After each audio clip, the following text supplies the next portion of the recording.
Ay, canariera, carcelera de mi corazón, tú serás las cadenas Vamos y saludando a nuestros yo amigos en la Facebook que se van prisión. conectando. Serás las cadenas y yo la De a poco se van prisión. sumando también en el Zoom. Bienvenidos. Ay, si un viento viniera y secara la mar. Ay, si un viento viniera y Vayan secara poniéndose la cómodos los que mar. tienen ganas de tomar algo. Que con las olas las penas vienen y van. Ay, que sí, ay, que no, canariera de mi corazón. Ay, que sí, ay, que no, canariera de mi corazón.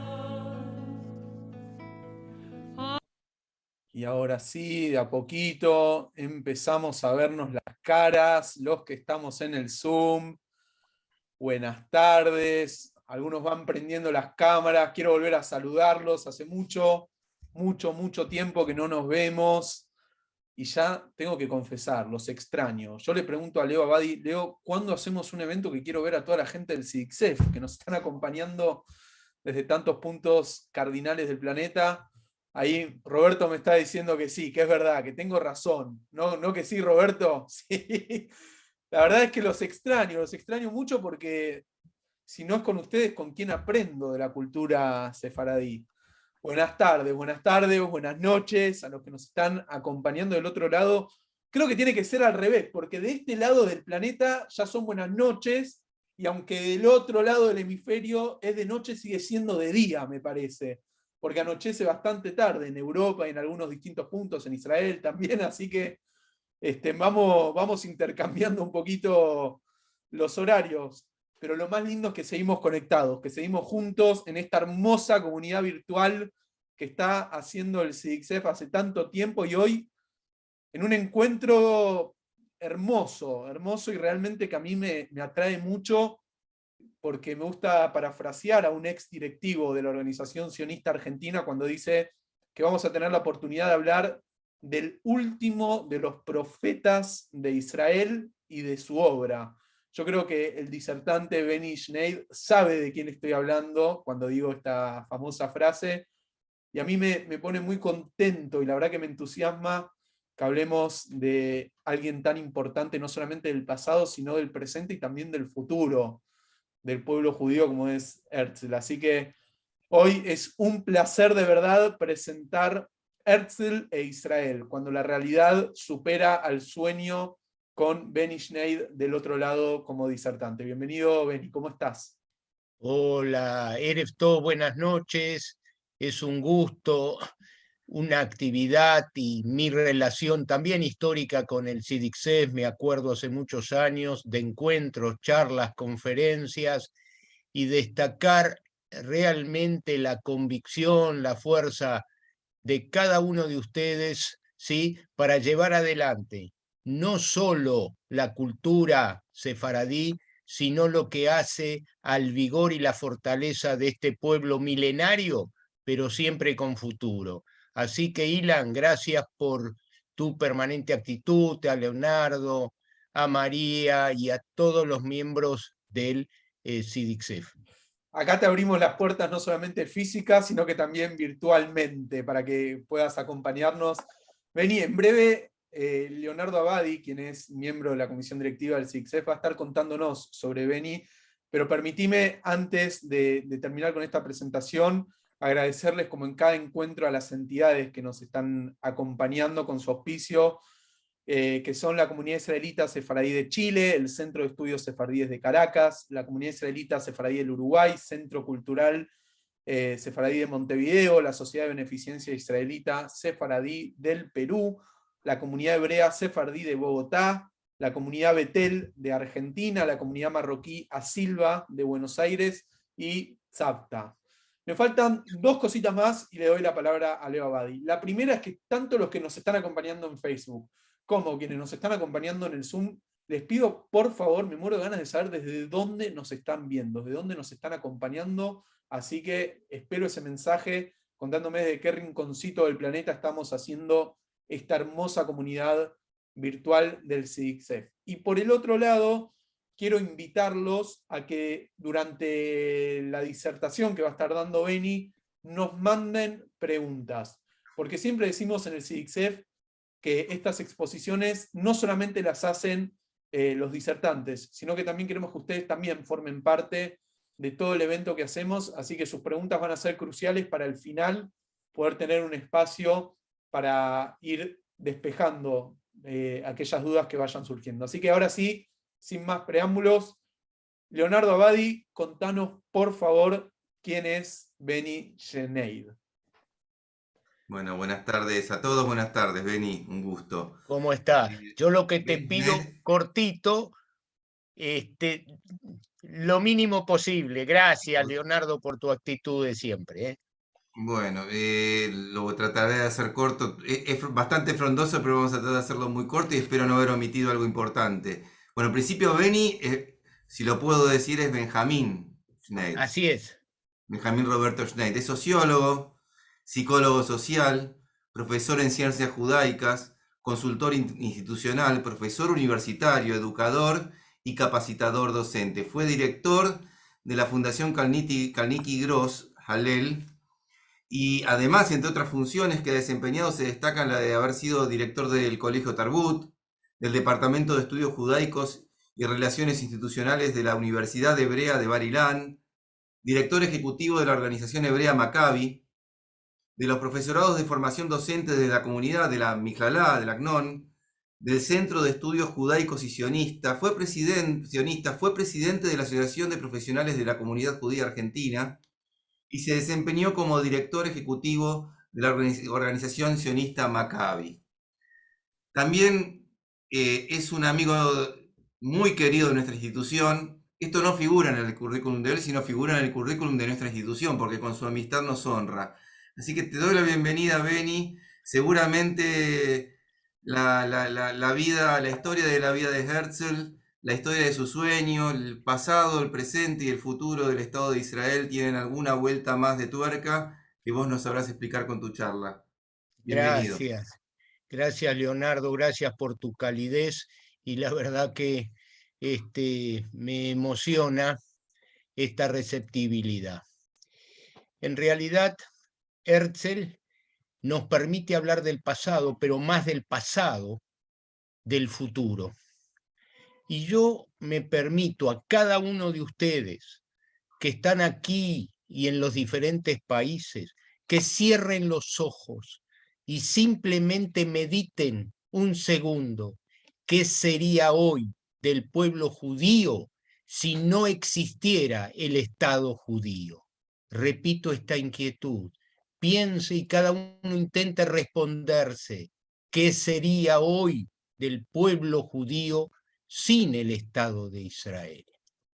Ese Estado no es un tema de magia, de casualidad, sino tiene que ver con la acción. Y en eso está claro la figura de Binyamin Zeev Herzl, conocido por todos como Herzl, sí, un poco el profeta moderno de alguna forma.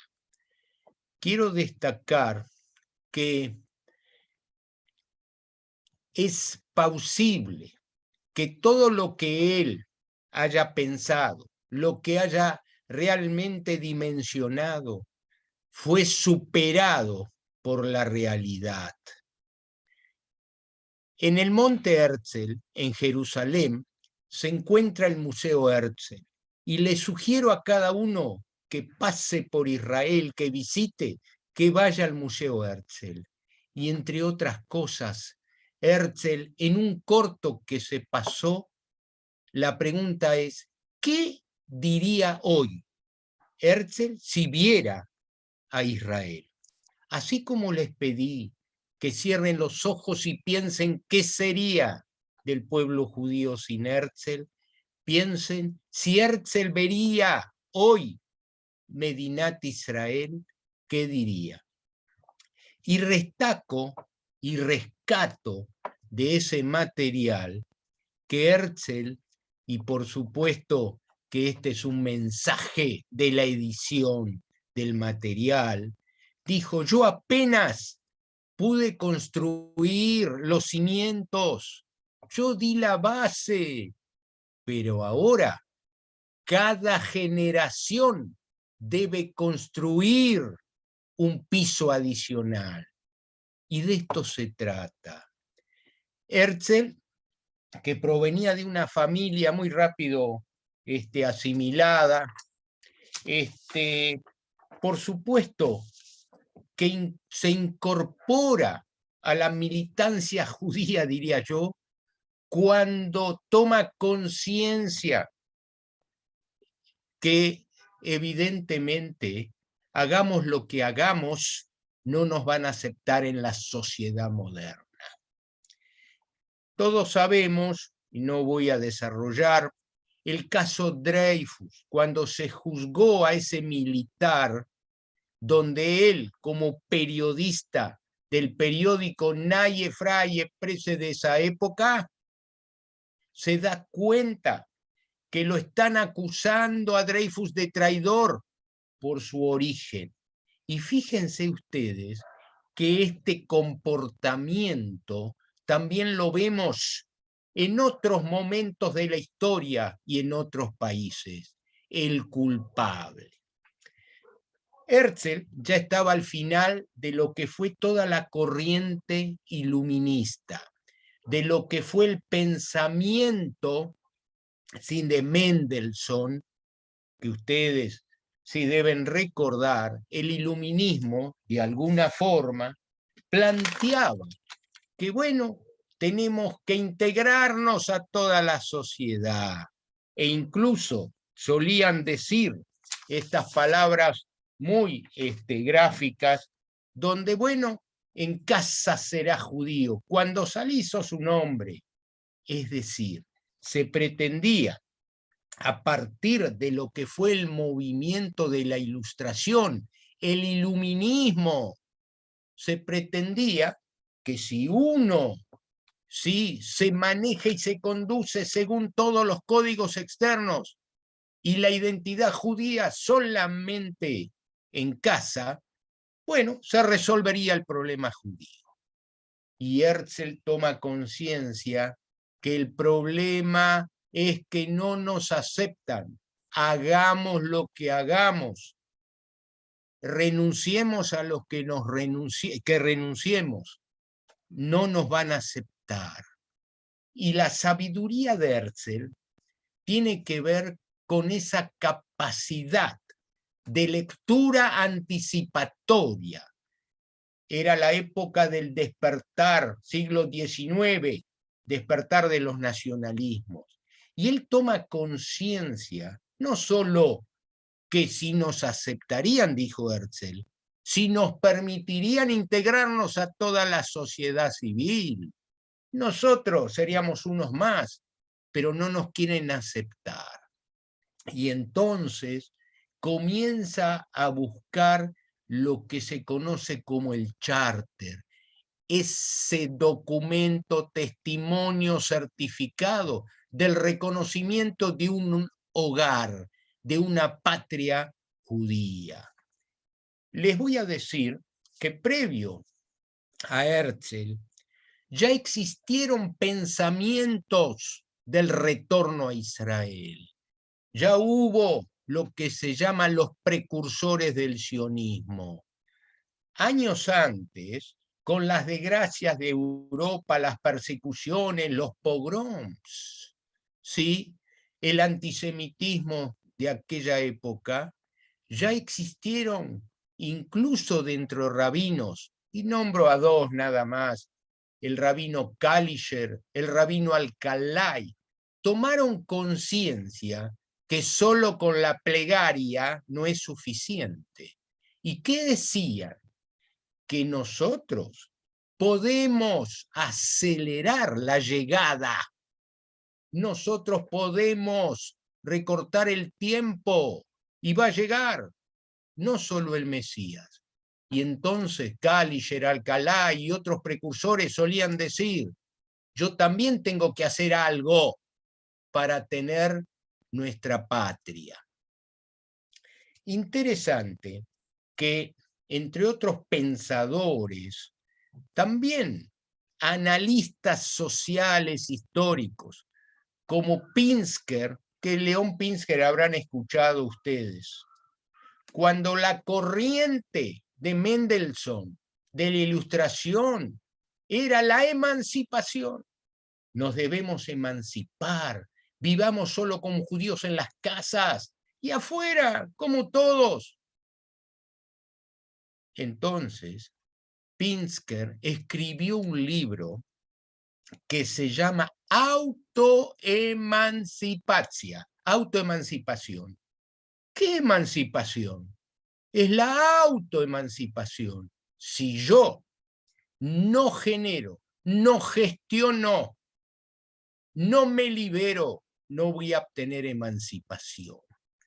Herzl lo valoró muchísimo e incluso llegó a decir, si yo hubiera conocido el texto de autoemancipación, no sé si hubiera escrito el libro de Herzl Medinat Yehudim o no hubiera escrito el libro Alt-Neuland, Vieja Nueva Patria, que son los dos libros fundamentales de Herzl.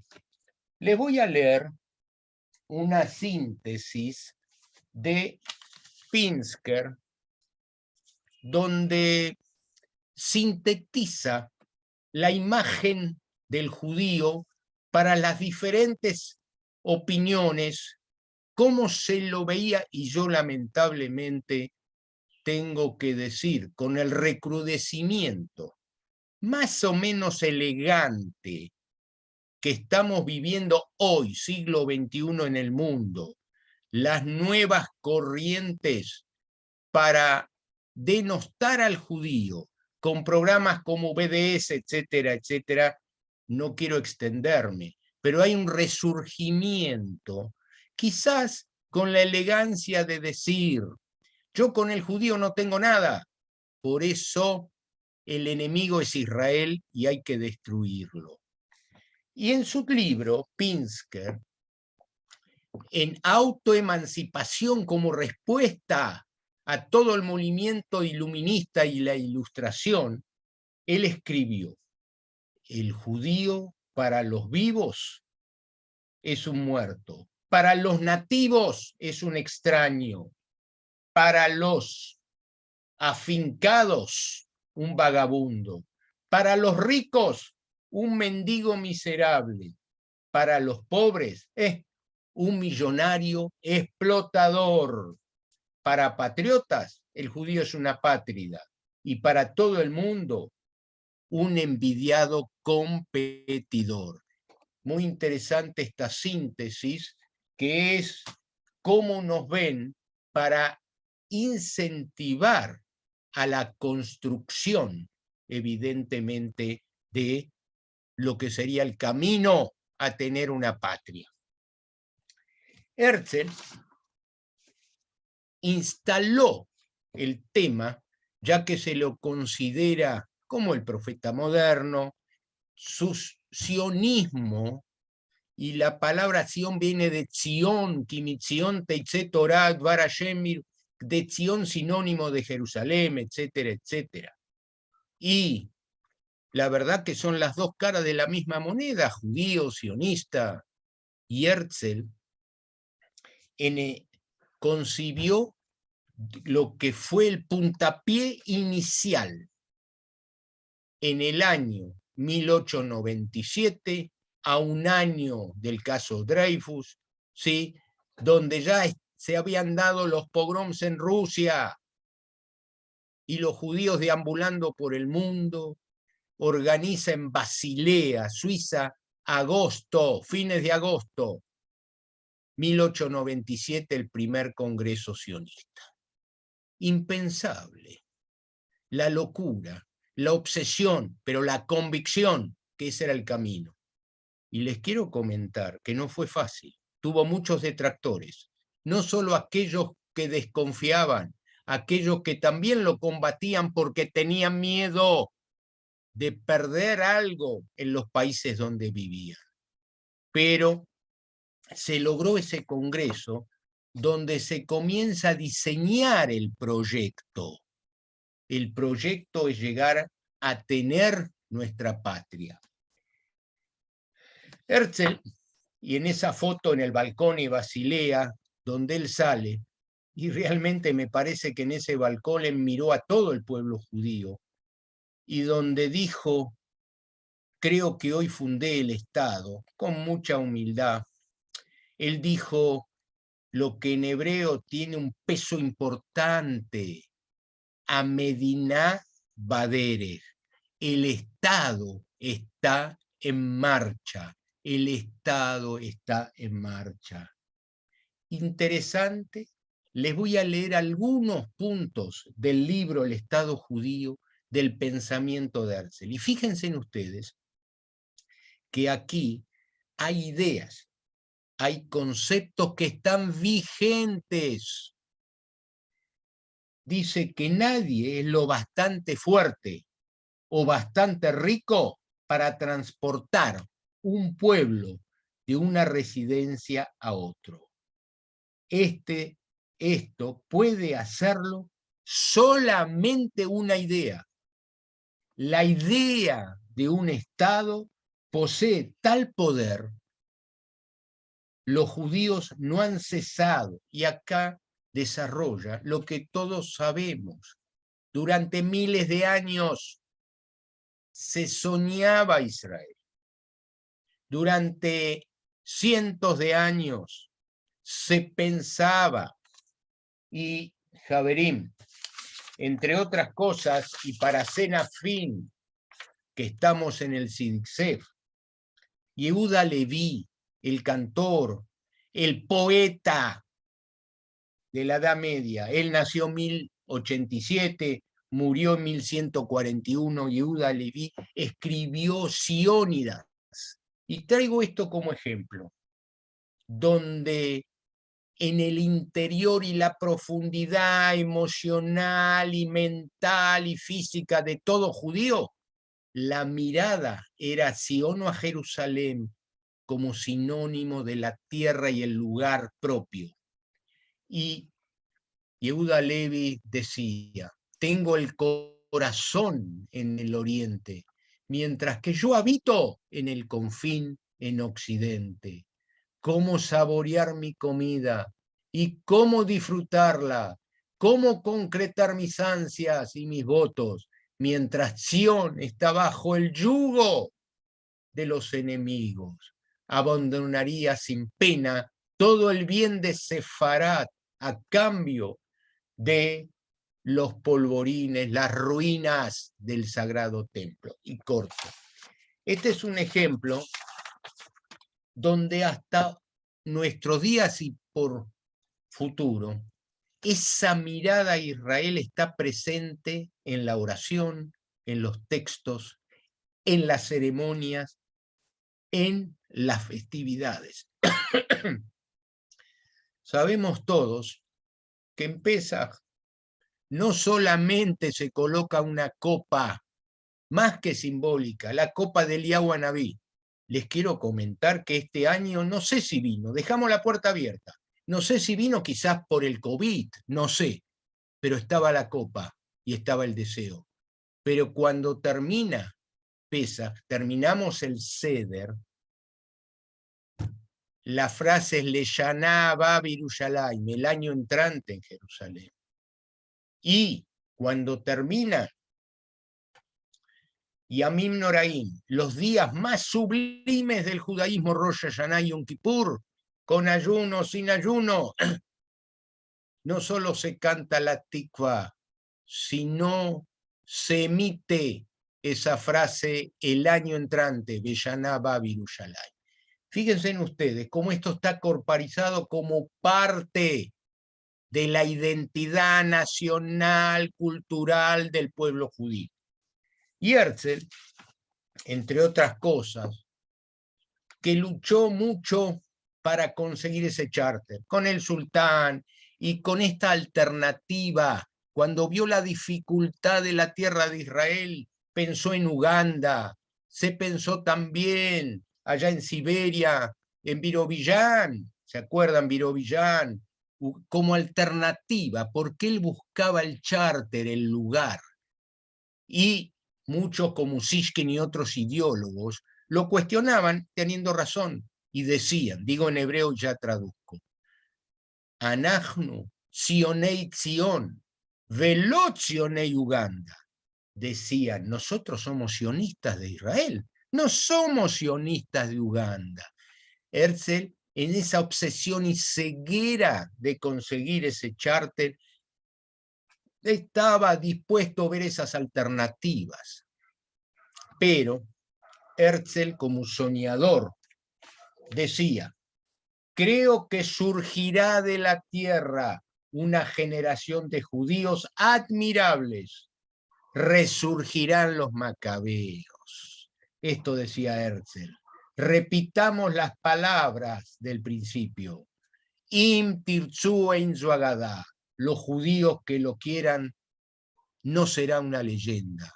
Si lo queréis, tendremos un Estado. Y así sigue, incluso en sus textos, él habla de que la creación del Estado de Israel es una necesidad universal. Por consiguiente, decía Nasserá.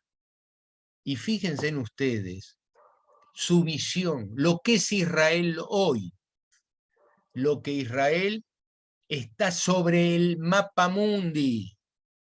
Israel es una realidad pequeñito, siempre uno compara, dice más chiquito que la provincia de Tucumán y esto y lo otro. Hay una expresión que sostiene Anachnu, nosotros somos pocos, pero no pasa por ahí. Esta es la realidad donde hoy Israel juega un rol fundamentalmente en una visión a futuro. Bien, les quiero comentar que paralelo a este mensaje de Herzl, donde él desde el balcón dice, tengo la sensación el Estado está en marcha, creo que aquí fundé el Estado, estaba desesperado. Y dice, si no ahora, en 50 años va a surgir.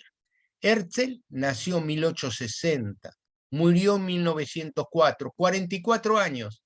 Fíjense en ustedes, 44 años después de su muerte, 1948, se crea Medinat Israel. Él dijo, si no a lo sumo 50 años. Murió a los 44. 44 después, igual que Moshe, que no pudo entrar a la tierra prometida.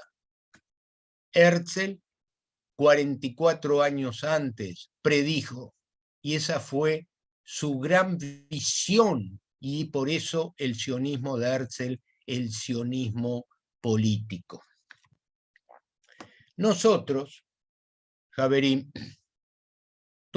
somos privilegiados, porque nosotros estamos inmersos y vimos lo que es la realidad de Medinat Israel. Recuerden momentos muy complicados.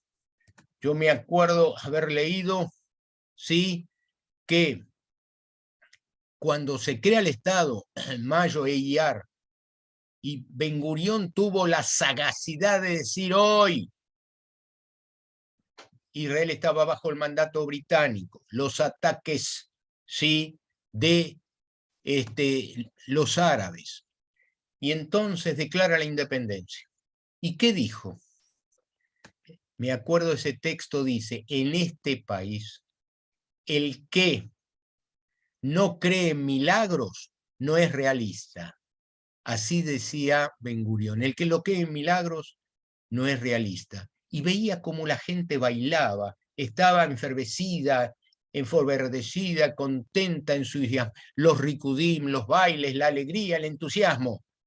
Cerró los ojos Ben Gurión y dijo, hoy están contentos, mañana los hijos irán a defender el Estado, la guerra.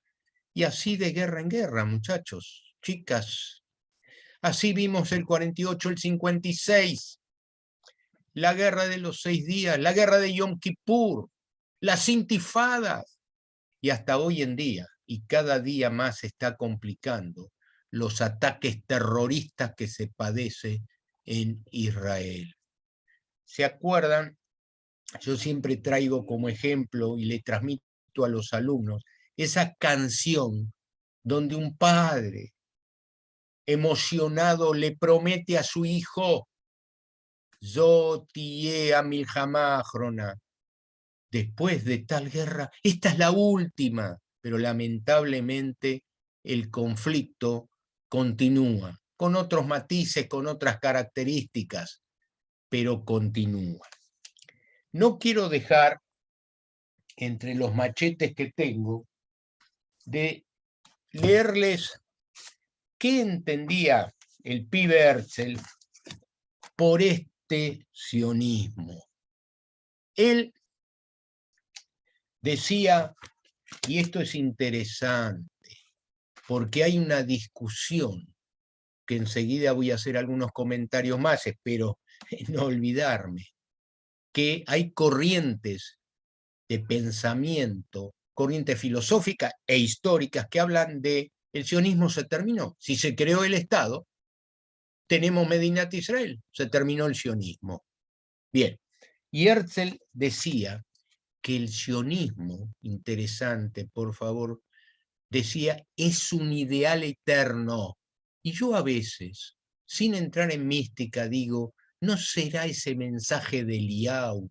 ¿No será eso que el Mesías, no sé si va a llegar, no va a llegar, pero nosotros tenemos este concepto y por eso Herzl dijo que el sionismo es un ideal eterno.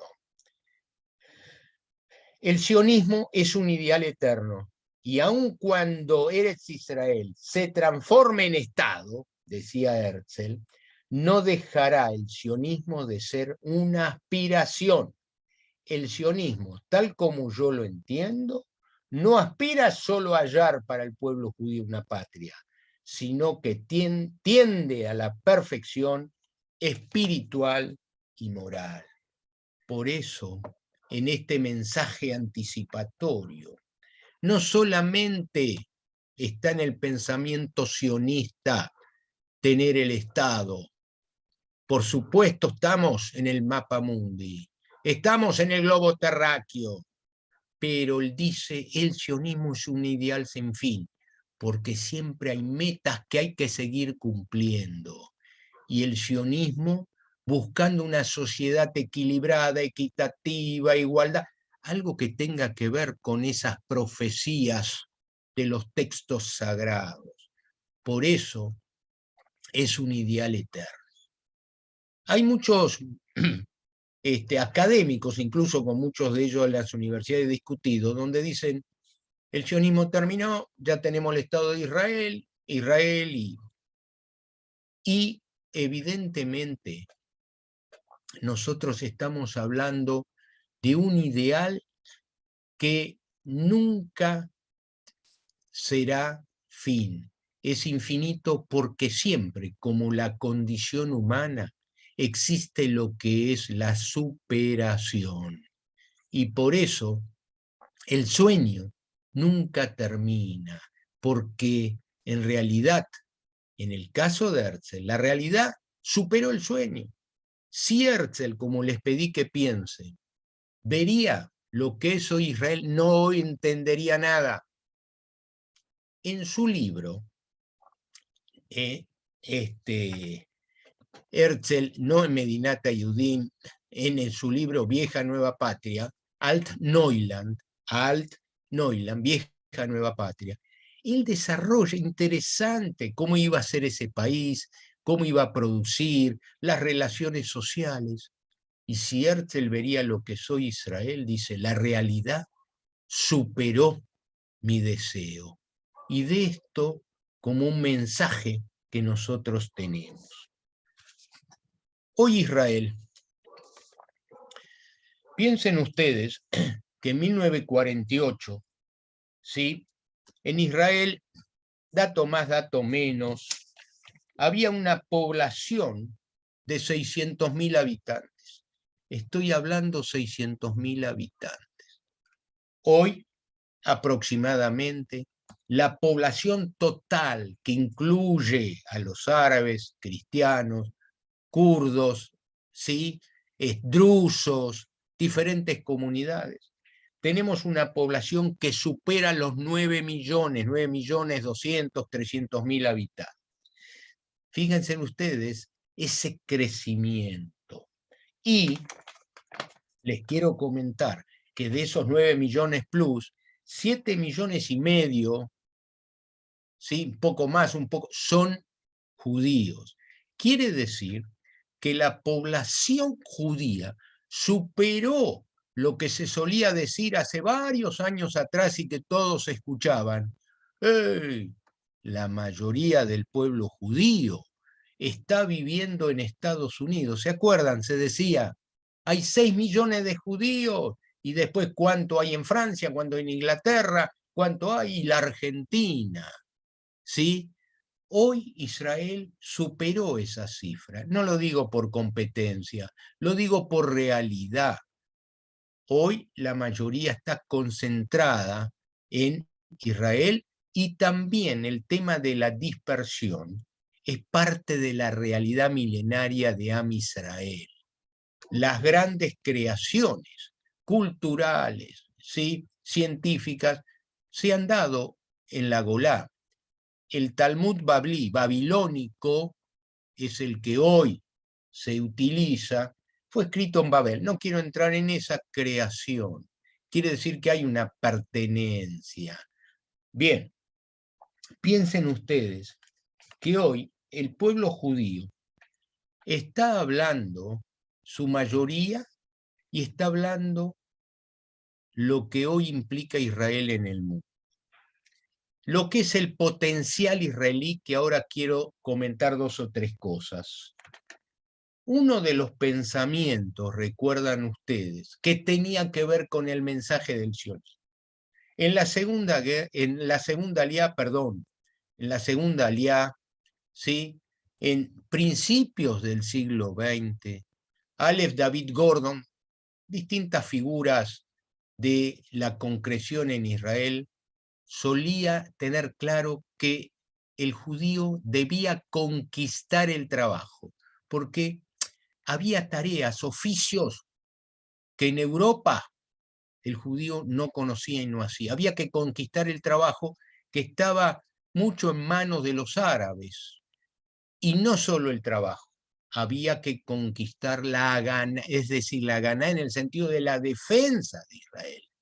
Y por eso la simbología de en una mano la pala y en la otra la uzi, es decir, el trabajo y la defensa, y se comenzó a construir, ¿sí?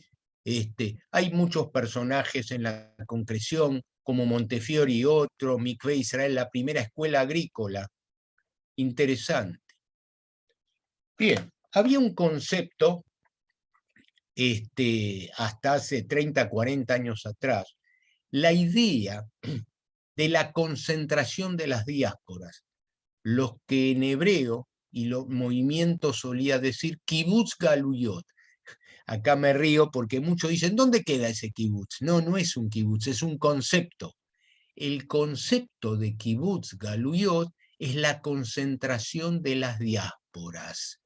Porque hoy, prácticamente en todo el mundo, no existe el concepto de éxodo, galut, como Galut Babel, el éxodo en Babilonia. Hoy existe lo que es tfutzot, la dispersión, porque cualquier judío en el confín, ¿sí? Puede, si quiere, emigrar a Israel. Y con el tiempo, interesante, que en Israel, a pesar de el mensaje de reunificar para tener realmente una pieza propia, y se hablaba del Tzabra, etcétera, etcétera, como figura, fíjense en ustedes cómo Israel se enriqueció con judíos que provienen y provenían y provienen de más de 180 países. qué mejor ejemplo que los judíos de Etiopía, con todo lo que eso implicó y las dificultades para la integración. Pero hoy he visto oficiales etíopes, falayas, en Israel. Y esa integración, así como después que cae, ¿se acuerdan ustedes? La Unión Soviética, más que 1 millón de rusos, judíos de Rusia emigraron, de todo, se colaban de todos los lados, judíos y no judíos, y trajeron lo que trajeron, pero también eso aportó en la matemática, en la ciencia, en la música. Bien, con todos los otros aspectos que trajeron. Y eso es cómo se fue construyendo el Estado. Yo quiero sintetizar el potencial de Israel. Tengo la suerte periódicamente de estar por distintos motivos familiares, profesionales, eventos, y uno se sorprende el crecimiento que se va dando. Uno visualiza, existen las grandes grúas de la construcción. En Israel no se construye un edificio, se construye una cuadra, se construye un barrio, donde ayer no estaban. Bien, generalmente, igual que todas las mejoras, en Israel se cumple con los tiempos. Si el camino o el túnel tenía que estar a fin de mes, se pueden atrasar 10, 20 días, pero uno lo ve en la concreción, en la realidad. El ingreso del israelí promedio es un ingreso que no lo podemos comparar ni relacionar con la realidad que estamos viviendo y la de muchos países. El ingreso promedio anual del israelí es de $46.000. $46.000. Pero igual se queja el israelí, no tengan problema, porque es parte de la idiosincrasia. Yo me río cuando hablo con ellos, es parte de la mentalidad y también la Medina se quejan. Este es el promedio y las necesidades básicas en la mayoría están cubiertas. Cuando hablo de necesidades básicas, digo el techo, la salud, la educación y el estómago. Bien, por supuesto, y esto es un fenómeno mundial que hay que saber leer e interpretar, se da ciertos fenómenos de lo que es la globalización. También en Israel se está produciendo, y esto como una mirada sociológica, se está produciendo que cada vez hay menos que tienen más y más que tienen menos.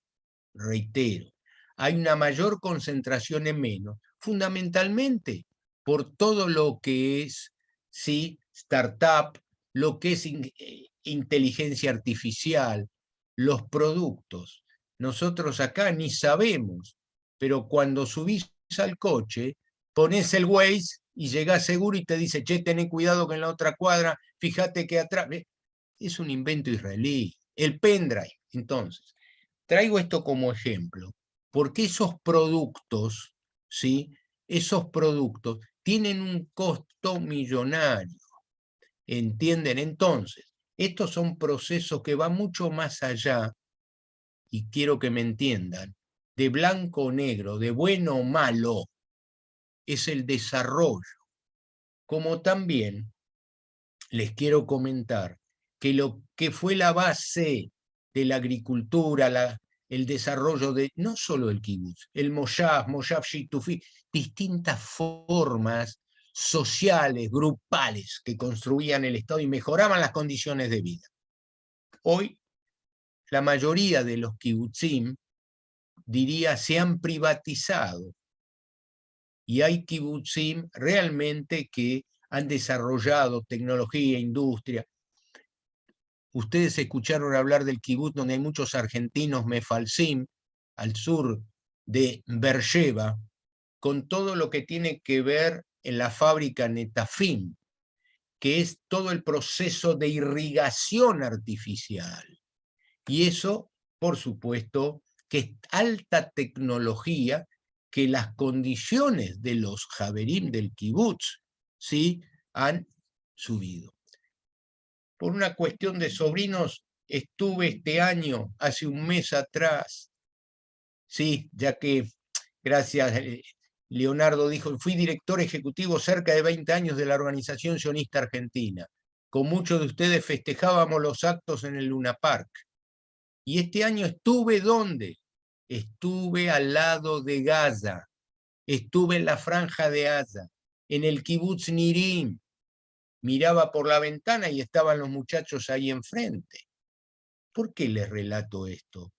Porque esa situación también es difícil y hay que hacer una adaptación activa a esa realidad, donde también el riesgo es importante por el lugar, pero de alguna forma, ¿sí? La mayoría logra adaptarse en positivo y las condiciones que tienen son favorables. Les quiero decir, analizando un poco retrospectivamente, como decía Golda Meir,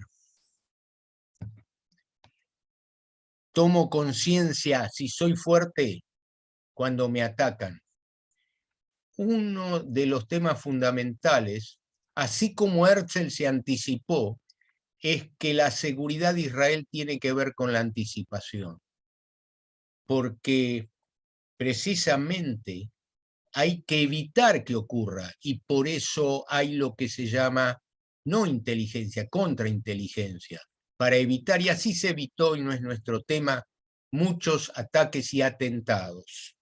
Estamos en la Argentina muy sensibilizados, entre comillas, por el misterio, pero dejémoslo ahí, de lo que ocurre con este avión iraní-venezolano. La Jihad, los terroristas, últimamente, y ustedes conocen esas noticias, suele haber atentado, agresiones personales con cuchillos, con armas, en muchas ciudades en Israel. Y le cuento quizás como anécdota. Mi sobrino me dijo, sabía que yo loco, llegué y al otro día me fui a Jerusalén. Me dice, tío, en hibrid, ¿no? Es un sobrino nieto, pero con mucha simpatía. Te pido un favor. ¿Qué me va a pedir? ¿Querés que te lleve? No, te pido que no hables hebreo. ¿Cómo? Claro, porque así van a creer que sos turista y tenés menos riesgo. Esto es una realidad, lo que les estoy contando. No me preocupé, pero fíjense en ustedes, porque hay lugares muy sensibles, como Jerusalén, donde hay muchos eventos que afectan la vida cotidiana. Y hay barrios, como Lut y otros, donde había una tensa paz de convivencia y que con todo el incentivo del terrorismo, el tema está bastante sensible. Así como hay otras ciudades como Haifá, que hay una convivencia pasiva. Los palestinos israelíes dicen, mi peor enemigo es el terrorismo, porque ellos también ascendieron a la escala social, están realmente bien. Hay otro tema que no me quiero olvidar, que es un tema demográfico. En Israel hay zonas que, así como el sur, así como el Negev, así como al lado de Gaza, es importante que haya población judía, a pesar del riesgo. Hay lugares como el norte, la Galilea, ¿sí? Donde también es importante poblar la Galilea, en el sentido de tener una población mayoritaria, ¿sí? De judíos. Son temas también que no pasa por lo militar, pasa por lo social, y esto tenemos que entenderlo.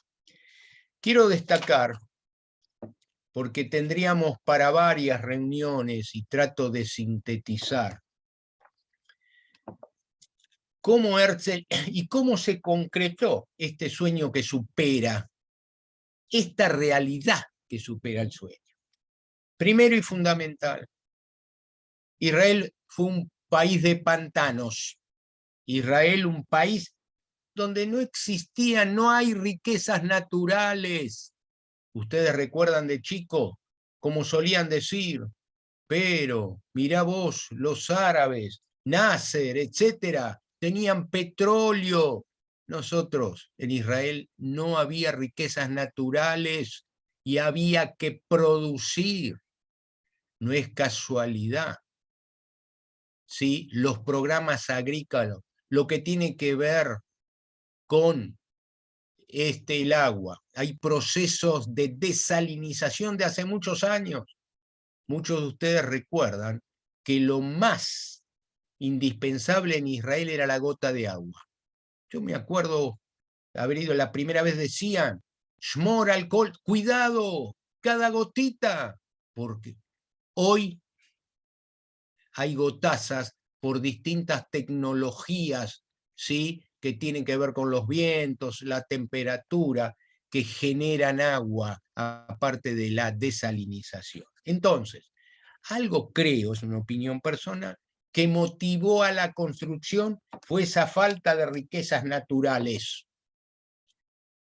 Otro elemento me parece significativo que quiero destacar, la formación académica. En Israel, sí, los estudios universitarios, los estudios superiores te obligan a hacer 2 carreras. No es que sos más inteligente o menos, pero eso permite, evidentemente, enriquecer y generar más relaciones y vínculos. Bien, y también habrán escuchado muchas veces ustedes lo que sería importante, que en Israel se considera el fracaso como nuevamente el inicio. Las startups israelíes, Silicon Valley, etcétera, todo lo que es la inteligencia artificial, no es hoy descubrir, sino se fracasa una vez, se investiga, se aprende, se investiga. El fracaso es considerado como un desafío para continuar. Y eso es un poco el mensaje sionista. El fracaso es una oportunidad que vos te das para construir y ser mejor. Bien. Quisiera redondear, dado que estamos más o menos, ¿no es así, Ilan, Leonardo, con el tiempo, y escuchar, por favor, opiniones, propuestas, ideas, alguna pregunta, me parece importante. Este es un tema, como diría Herzl, es un tema como un ideal sin fin. Hay mucho como para desarrollar y hablar. Lo que quiero distinguir, que en el mundo en el cual nosotros convivimos y las nuevas generaciones, es fundamental lo que es la identidad judía, sea observante, sea realmente, ¿sí?, identitaria, de alguna forma cultural, sociológica, ideológica, pero sin identidad implica sin conocer quién soy. Y me permito recordar a nuestro amigo Rambam, a Maimónides, 1135-1204. Él decía muchos años antes de mi otro amigo Freud, solía decir Maimónides, nadie puede amar lo que no conoce. Nadie puede amar lo que no conoce. Y realmente la riqueza de este pueblo, con este matiz, con este color u otro, es parte de nuestra identidad, para preservar este concepto que la realidad debe superar el sueño. Muchas gracias. Gracias, Beni. Decir que somos, si bien somos contemporáneos, no somos tan contemporáneos. A mí me hubiese gustado tener a tus amigos, a Rambam y a Freud, para poder conocerlos un rato, pero la verdad es que ha sido una exposición maravillosa. Tenemos algunas preguntas que nos estuvieron haciendo llegar Adelante. del otro lado de la pantalla, y quizás suena ingenua, pero me parece que no es tan ingenua. Una de las preguntas es si existió en la historia algún movimiento como el movimiento sionista. Mirá, no tengo precisiones en la historia universal, pero me permito, Ilan, recordar que cuando se destruye el primer templo de Jerusalén por Nabucodonosor, Babilonia, año 586 antes de la era común y antes que llegue Darío, los judíos fueron realmente al éxodo de 50 años. Darío abrió las puertas, permitió el retorno. Y ahí creo que surgieron las primeras aliot. Por favor, quiero recordar. Entonces, en el año 536, 50 años después de ese éxodo y de ese peregrinaje por Babilonia, existió la posibilidad que Darío dijo, muchachos, si quieren, pueden irse. La mayoría se quedó. Y solo un grupo, Esdra, ¿sí?, entre otros, fueron dos corrientes que decidieron retornar a construir. No se llamaba, ¿sí?, sionismo, se llamaba Shivat Zion. Fíjate, Ilan, como Zion, se está hablando de lo mismo y la terminología tiene que ver con la época. Esdra, Zerubabel, eran aquellos que tomaron la decisión de retornar. Bien. Adelante. Suponiendo que el piso más alto, vamos a hacer un juego, ¿no? Suponiendo que el piso más alto es la completitud, el todo. ¿En qué piso estamos en la construcción del Estado de Israel? Sí, mira, sabes que no es ningún sector, todo cambia y todo se modifica.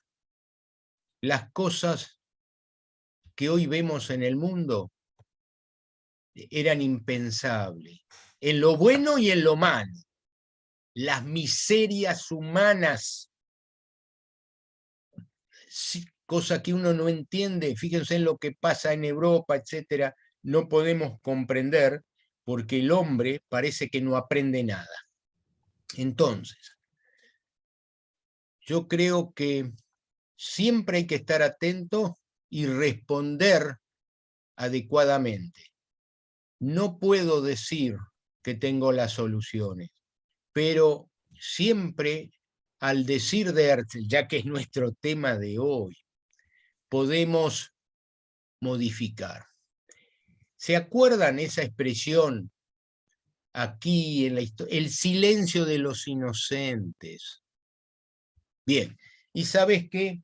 Mirá, no quise leer, pero acá tengo un machetito también de el rol del judío, donde muchos pensadores universales solían decir, ¿sí? Ustedes recuerdan, tened cuidado, si hoy es el judío, mañana sos vos y ya después es tarde. Había una advertencia de Fanon que resuena más fuerte que nunca. Escuchen esto, por favor. Cuando escuchen hablar mal de los judíos, presten mucha atención. Están hablando también de ustedes.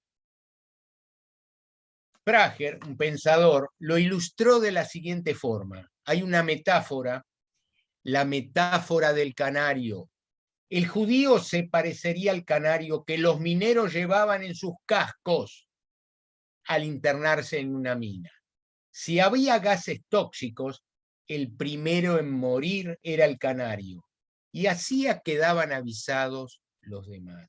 Por eso, lo que quiero decir, hay que estar alertas. Por supuesto, como les pedí que reflexionemos, ¿qué sería del pueblo judío hoy sin Israel? No Israel como meramente un refugio. Estoy hablando como parte de la identidad contemporánea, siglo XXI, y de nuestra realidad.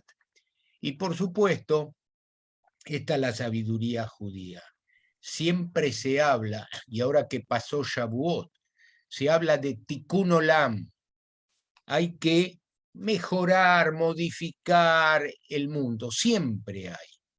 Y yo sostengo, Ilan, que en esa riqueza del judaísmo hoy, hay conceptos que tienen que ver con cientos de años atrás, pero ¿sabés dónde pasa? Siempre hay que rescatar la esencia, lo que se llama la gajelet. Siempre tenemos que rescatar la brasa para que esa brasa la preservemos y todo lo demás dale la forma que vos quieras, modificala, ¿sí? Pero no pierdas tu esencia, lo que hoy diríamos, no perdamos nuestra identidad. Beni, te voy a aprovechar con unas últimas 2 preguntas que me llegaron. Sí, por favor. Todos sabemos que el movimiento sionista no se puede enmarcar de una manera. O sea, existe el sionismo de izquierda, el sionismo de derecha, el sionismo religioso, el sionismo laico. Tiene múltiples caras el sionismo, pero a veces uno se olvida de cuál era el sionismo de Herzl. Una pregunta que me llegó que me parece muy interesante es ¿cuál era el sionismo de Herzl? El sionismo de Herzl es el sionismo político. Era la obsesión y su misión de conseguir ese charter, ese reconocimiento entre las naciones al derecho a nuestra patria. Eso era el sionismo. Tenga el matiz que tenga. Por eso antes comenté que los precursores fueron rabinos. Y entre otros, el primer rabino, todavía no existía el Estado, el Rav Kook, donde preservaba la centralidad. Por eso, Ilan, yo creo que hay 2 razones que destruyen. Una es la ignorancia, por eso traje lo de Rambam. ¿Cómo querés que las nuevas generaciones tengan afecto si no conocen lo bueno y lo malo? Lo bueno y lo malo, pero hay que conocer. Y otro elemento que realmente destruye es el extremo fanatismo, en todo, en todo.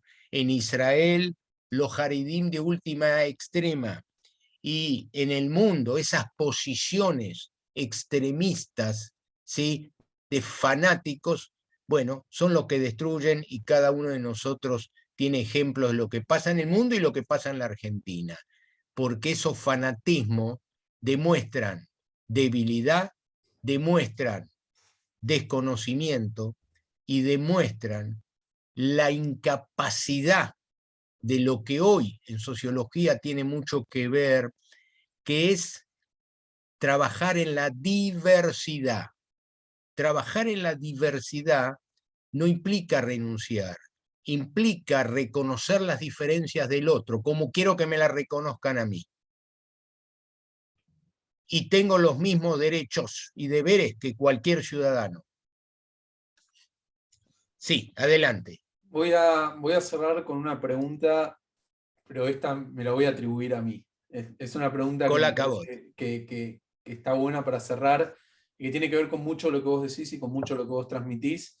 Y es una pregunta que voy a aprovechar que nos están viendo en muchas partes del mundo, en el interior de Argentina, nos estaban comentando recién también en el Facebook y acá en el Zoom, de todas partes del mundo de verdad, de todos lados del continente y también en Europa, en Israel y demás. Beni, ¿por qué ser sionista? ¿Por qué vos sos sionista? ¿Por qué yo soy sionista? ¿Y por qué los no judíos y los judíos tenemos que ser sionistas? Sí, gracias. Mira, es una interpretación. Yo sostengo que sionismo y judaísmo son las 2 caras de la misma moneda. La cara de la misma moneda. Y voy a darte el siguiente ejemplo. Cuando Dios entrega la Torá, ya que pasó Shavuot, en Arnebó, y con el becerro y todo lo que ocurrió, ¿sí? Cuando baja Moshe y entrega las tablas de la ley, y ven que están adorando a los dioses, tira las tablas, segunda oportunidad que da. Y entonces, ahí surge una discusión, Ilan. Los Midrashim, los Porshim, Hazal, Jajamenu, discutían, che, decime una cosa, ¿qué Torá nos entregó? ¿Torá Shebichtaf o Torá Shebealpé? ¿La Torá escrita o la Torá oral? ¿Y sabes qué te digo? En ese momento se entregaron las dos caras de la misma moneda.